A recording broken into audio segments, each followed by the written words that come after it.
Kenapa diberikannya pada saat Kanjeng Nabi sedang puasa? Kenapa diturunkannya ketika Nabi sedang bertapa? Ini menjadi persoalan. Nah, kenapa diturunkan orang bertapa? Dimanapun sejarah manusia, apakah Konfusius, apakah Siddhartha Gautama, apakah siapa lagi, Napoleon Bonaparte, apakah itu Alexander the Great, ataukah itu Nabi Khidir, Nabi Musa, Nabi Ibrahim, Nabi Ilyas, semua Nabi Khidir, orang-orang besar semua itu mendapatkan wangsit, mendapatkan wahyu, mendapatkan wangsit ya, itu semuanya dalam keadaan sedang bertapa. Mana mungkin wahyu turun ke sama orang yang sedang joget di panggung sandiwara? Mana ada orang besar keluarnya dari diskotek? Semua orang besar yang menulis sejarah dengan tinta emas rata-rata keluar dari tempat pertapaan. Betul? Orang Islam nggak paham. Saya setiap bulan Kapit sampai Rayagung itu punya tradisi bertapa di hutan 40 hari. Para ustadznya mempertanyakan Buya Sakur itu lagi apa, ibadah apa. Tetapa tuh tidak ada ibadah Islam, ibadah tapa tuh. Sekolah di luar negeri berpuluh-puluh tahun, 20 tahun, pulang ke Indramayu mencari kekayaan, cari sakti, puasa di hutan. Dikiranya orang bertapa itu tujuannya untuk cari kaya, untuk cari kesaktian. Islam tidak ada ibadah bertapa. Lah, Nabi Muhammad dapat wahyu nih lagi apa? Kalau di gua sendirian sambil puasa lagi apa namanya tuh? Orang Arab namanya tahannuts. Paham? Imam Ghazali menamakannya uzlah. Orang susukan namanya tetira. Orang Kertasmaya ngaranane lagi bertapa. Pada barangnya mah. Tahannuts, uzlah, bertapa, nyepi, tetira sama. Psikologi pertapaan itu seperti ini, Bapak sekalian. Kenapa wahyu turun pada saat orang bertapa? Nabi Musa lagi bertapa enggak? Lagi bertapa. Di mana bertapanya? Di Gunung Tursina. Berapa hari? 40 malam. Betul. Nabi Khidir di mana tapanya? Nabi Ilyas di hutan. Siddhartha Gautama di hutan. Nabi Ibrahim di padang pasir, di lembah gunung yang tidak ada pepohonan. Rabbi inni askantu dzurriyyati biwadin ghairi dzi zara'in. Nah, kenapa begini? Psikologi massa mengatakan begini, orang ini betapapun cerdasnya, kalau berada di tengah-tengah masyarakat, di lapangan, di pasar, itu kecerdasannya akan menurun bersama dengan yang lain di sekitarnya. Tetapi orang itu pada waktu sendirian, kecerdasan aslinya akan muncul ke atas.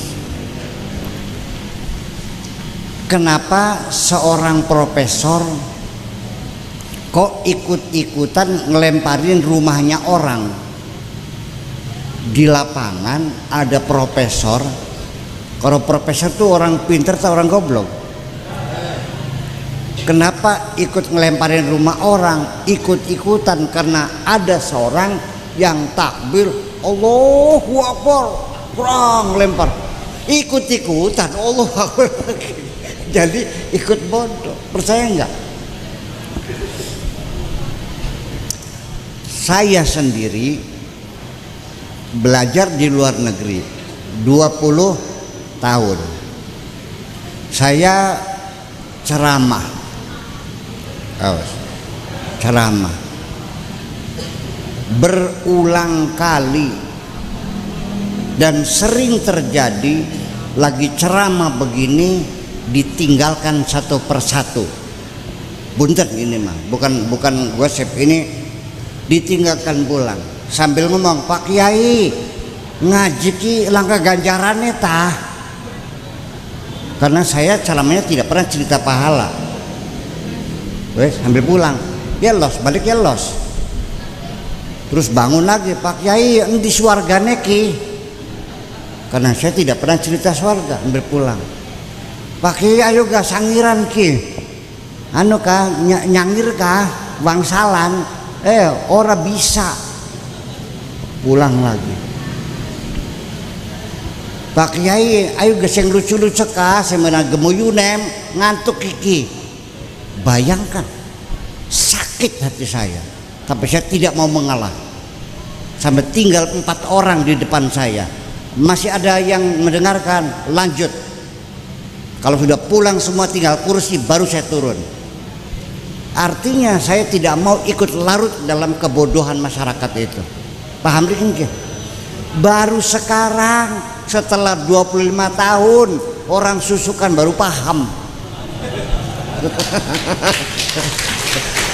Iya, sebab kalau saya ngaji ganjaran, mungkin mengabadikan kebodohanmu. Paham?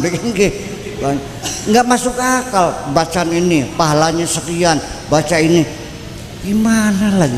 Masa agama dibobok dengan pahala saja? Pakai logika yang benar.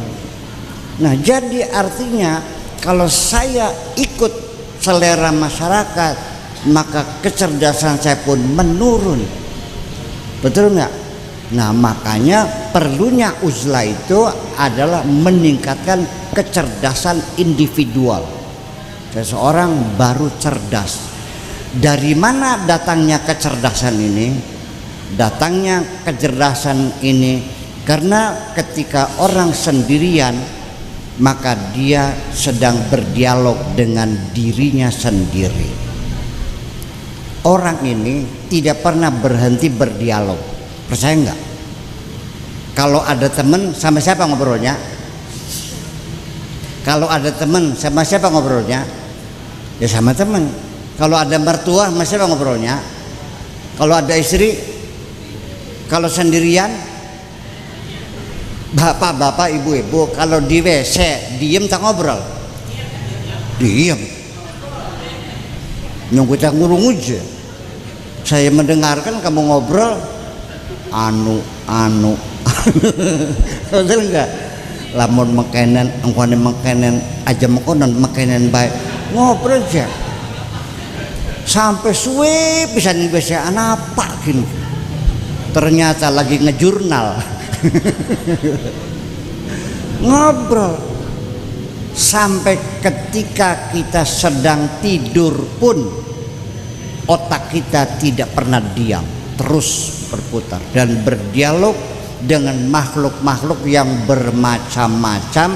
Kadang-kadang makhluk-makhluk yang dicipta oleh temporal lobe yang ada di dalam otak kita ini.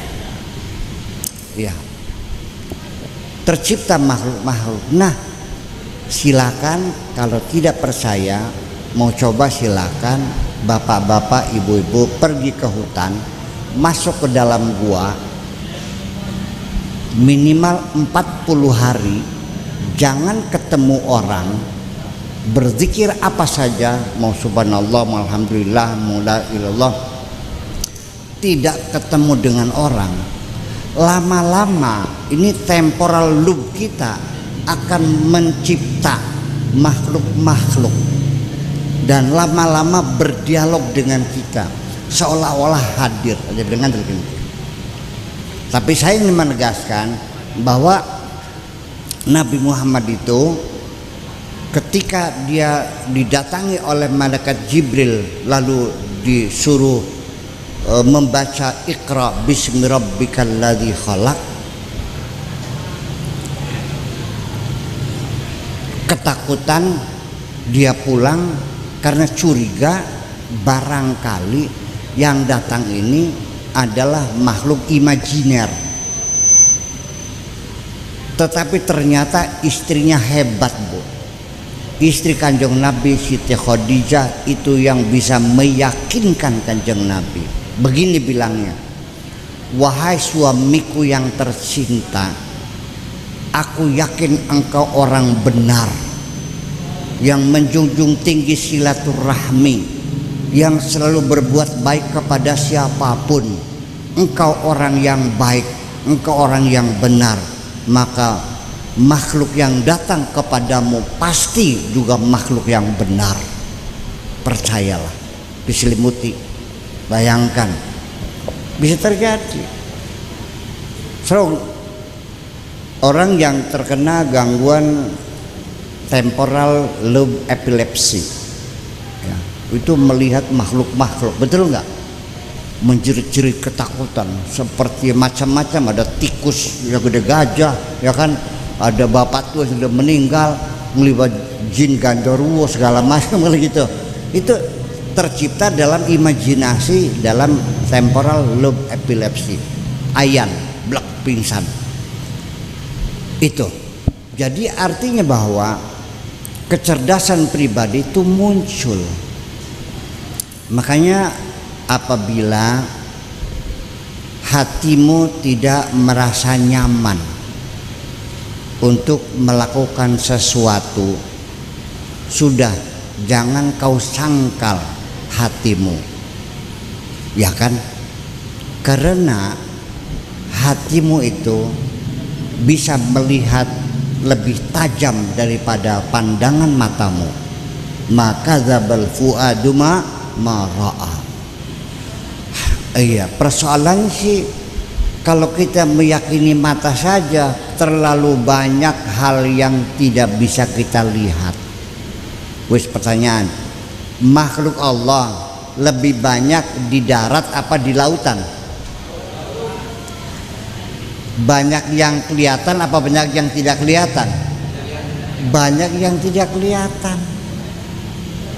Oleh karena itu kita jangan mengandalkan mata. Mata itu akan terbatas penglihatannya. Ini orang segini banyaknya, laki-laki ada nggak 100 nih? Ada ya? 100 lah. Punya mata nggak? Andai kan ada seorang perempuan yang lewat di sini, arane Talmuna, anak beli Talmuna, lewat gitu. Saya yakin 100 orang ini akan menilai perempuan berbeda-beda. Kenapa? Dilihat dari 100 sudut pandang yang berbeda. Percaya enggak? Ada yang bilang sedang, ada yang bilang lumayan, ada yang bilang ya mendingan teribang sepak jaran. Ada anak-anak sayangnya ayum-ayum, mung baene, ada mung baene. Ada bilang cantik sekali, ada yang jelek sekali. 100 pendapat itu. Kenapa? Karena mata kita melihatnya berbeda. Paham nggak? Bapak melihat saya, melihat nggak saya ini? Saya yakin akan berbeda-beda. Pengen tahu? Saya di Cirebon dilihatnya seorang spiritual, ya, seorang ahli hikmah, seorang sufi. Cirebon gitu. Kalau orang Jakarta melihat saya intelektual muslim, kalau di Bandung melihatnya saintis, kalau orang Purwakarta, Bekasi, Subang budayawan. Paham? Bakawong Dremayu dukun. Lengkap betul? Lengkap, ya begitulah. sampai di tempat kelahiran saya sendiri di Kertasmaya masih mempertanyakan kari Kiai Sakur kok bisa apa sih? Paham nggak? Kenapa? Karena mata kita melihat dari sudut pandang yang berbeda-beda. Paham? Nah, itulah makanya yang akan sama itu adalah ketika yang melihat adalah hati kita. Mata saya sering tertipu melihat perempuan pakai jilbab, ya kan, sampai iya bokat ke uya santri dikin kia, wajah dibuka, rambutnya abang, ada. Paham? Lah ya iya, ngewer-ngewer tasbih. Jadi kalau bisa mata kita melihat tajam, tapi kalau sudah dikelotok oleh Allah, kapan dikelotoknya? Ketika mata kita berhenti melihat dunia ini. Kalau kita sudah mensucikan diri berhari-hari, berbulan-bulan di hutan, di dalam gua, kayak Kanjeng Nabi hanya melihat bebatuan, tidak melihat bibir merah, tidak melihat pupur, tidak melihat alis, tidak melihat, baru itu mata kita dikelupas oleh Allah. Makanya Allah berfirman, wa idza kasyafna anka ghita'aka kana basarukal yawma hadid. Ketika matamu ku kelupas, baru matamu transparan dan transandental, menjadi tajam semuanya itu. Paham? Nah, itulah makanya kondisi Nabi Muhammad itu. Makanya saya percaya sangat mungkin dan masuk akal Nabi dapat wahyu ketika dia sedang bertapa dan sambil berpuasa di Gua Hira. Tapi kalau lagi di ruangan diskotek, nggak percaya. Atau lagi di pasar, nggak mungkin, karena hal itu akan datang pada waktu yang sangat spesial. Nah,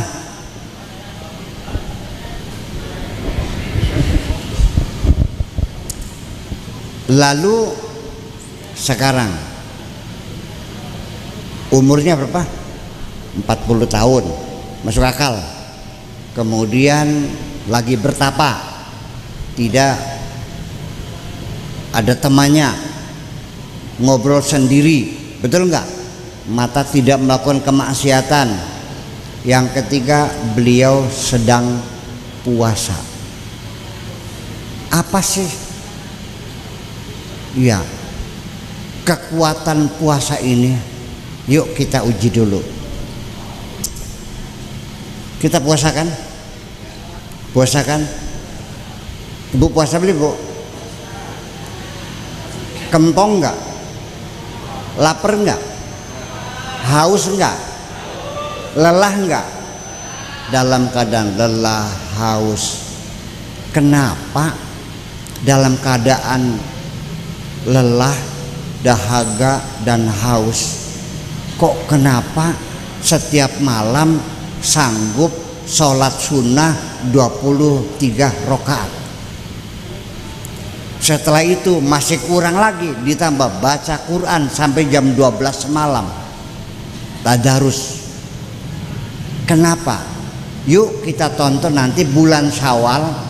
Tolong Pak Kuwu laporkan kepada saya di Susukan, masih ada nggak orang setelah tidak berpuasa sanggup sholat sunnah 27 rakaat dan baca Quran sampai jam 12 malam? Ada nggak? Jadi ada apa di balik puasa itu? Nah, itu kan pertanyaan. Berarti di balik puasa ada sesuatu kekuatan yang muncul, yaitu bangkitnya ruhani kemanusiaan. Jadi ibu-ibu sekalian, orang kuat itu bukan fisiknya, tapi ruhaninya yang kuat. Betul nggak? Bukan fisiknya, ruhaninya yang kuat. Nah, makanya ada dua. Kita ini ada rohani, ada jasmani. kaidahnya gini, kalau jasadmu selalu dimanja, apa maunya diturutin, ya, maka rohanimu jadinya melempem, rohaninya tidur. Tapi ketika jasadnya digebugin, dikendalikan, rohaninya akan bangkit. Percaya? Percaya enggak? Kita buktikan. Ya kenapa? Badan capek, tapi kok bisa? Yang membuat manusia kuat itu bukan fisiknya. Iya. Artinya bahwa kekuatan fisik sudah lewat. Sekarang di abad milenial ini sudah banyak ditentukan oleh kemampuan berpikir, bukan fisik. Zaman dulu kalau raja yang bisa ngelawan macan, betul nggak? Yang otot kawat balung besi. Sekarang mah yang gede dhuwur apa sing cerdas jam mungkin gitu. Yang cerdas udah ceritanya udah lain, udah lewat itu mah. Nah makanya lalu yuk kita bulan puasa. Kenapa selama bulan puasa ini saya kok setiap datang ke rumah teman itu selalu kok loman banget sih? Yang biasanya kalau saya datang ke situ hanya air aqua atau kadang-kadang air di gelas juga dadak nyibuk senggentong, orang digodok-godok gacan. Kok kenapa bulan puasa nawarinya teh tubruk, kopi, susu, coklat, kolak kayak 5 macam itu kabeh. Kok loman temen sih bulan puasa ke? Muncul sampai dalam bermasyarakat. Kok ibu-ibu rumah tangga dalam bulan puasa ini kok memperhatikan rumahnya tetangga? Dari pagi tidak ada asapnya. No, ikat delengan masih ngesuk lang kabul-kabule tilikana. Nguncluk anaknya ke sana. Mi nggak bisa masak, nggak punya beras. Seorang ibu rumah tangga melihat ada tetangganya nggak bisa masak, punya beras, nangis ketuan. Betul nggak? Betul nggak? Nggak mikir beras berapa harganya, sekilo langsung dicibuk 2 liternya. Ini uangnya kasihkan nih 20.000 buat beli gesek, masih mumpung jam 4 masih ada waktu buat masak. Ngelus dari Allah, kasihan. Artinya dalam kita berpuasa, kenapa kepedulian sosial kita muncul? Kenapa kita ikut terharu melihat penderitaan orang lain? Silakan buktikan. Begitu kita selesai puasa, medite nongol maning silakan dengan. Betul enggak? Nah itulah kondisi yang menyebabkan saya yakin Kanjeng Nabi dapat wahyu itu karena dia sedang berpuasa, karena dia sedang bertapa, karena dia usianya sudah 40 tahun. Lah gimana lagi? Ini semuanya adalah bukti-bukti bagi kita bahwa bahwa Al-Quran diturunkan tepat waktu dan tepat orangnya, tidak salah pilih Allah pasti. Padahal pada zaman itu banyak orang yang menunggu-nunggu pengen jadi nabi, karena waktu itu ada isu rumor bahwa sudah saatnya akan turun nabi yang termasuk Musailamatul Kadzab juga menunggu kayak kita mau apa kini? Iya, ya nggak mungkin dong. Kita jangan berhayal ke sana, lihat kondisi kita saja, nggak mungkin. Nah, itu sebab ketokohan Nabi sendiri juga saat itu tidak ada seorang pun yang meragukan bahwa dia adalah orang yang tepat mendapatkan wahyu dari